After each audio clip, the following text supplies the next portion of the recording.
मी बाळाला टाकून कुठं जात नाही हे तुम्हाला चांगलं माहिती आहे. बाळाचा आज्जा घरात होतात नाही, त्याच्यामुळे मी 2-3 दिवस जळणाला गेलो. एक दिवशी टालीन आणली 5-6 वाजे, काल 1 वाजे घेऊन आलं, 7-8 वाजे तरी जळणाचे आणले. म्हणून मी जरा व्हिडिओ केलं नाही. अजिबात काय बरं नाही, आज वेळेतला बरं नाही का, आज मावशीला बरं नाही का, असं काय म्हणू नका. जीवान लावून घेऊ नकोसा पिल्ल्यानं. आणि असा सपोर्ट राहू दे बाळाला. तुमचा सगळ्यांचा आशीर्वाद असू दे. सगळेजण आशीर्वाद देतात, तोच आमच्यासाठी देवापेक्षा जास्त महत्त्वाचा आहे.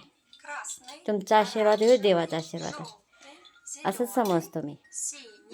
तुम्ही नाही आशीर्वाद दिला असं तर बाळ पुढे जाईल का?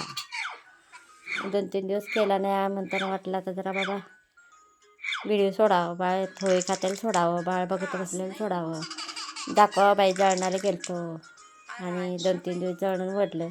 हाय तो गॅस तापवून काय करू, मग दूध कशावर तापवून, चुली जेवण करून खाता येतं, दूध कसं तापवू चुलीवर? त्याच्यासाठी मी जळणाला गेलतो का बाळ. रागवू नका. सगळ्यांनी व्हिडिओ बघून मला कमेंटामध्ये लिहा, चांगलं सगळे लिहितायसा. बाळा तू पण बघ, खूप खूप आशीर्वाद म्हणणारे सगळीजण बघा. धन्यवाद. सगळे आशीर्वाद देत असं त्याबद्दल असं शेअर करा.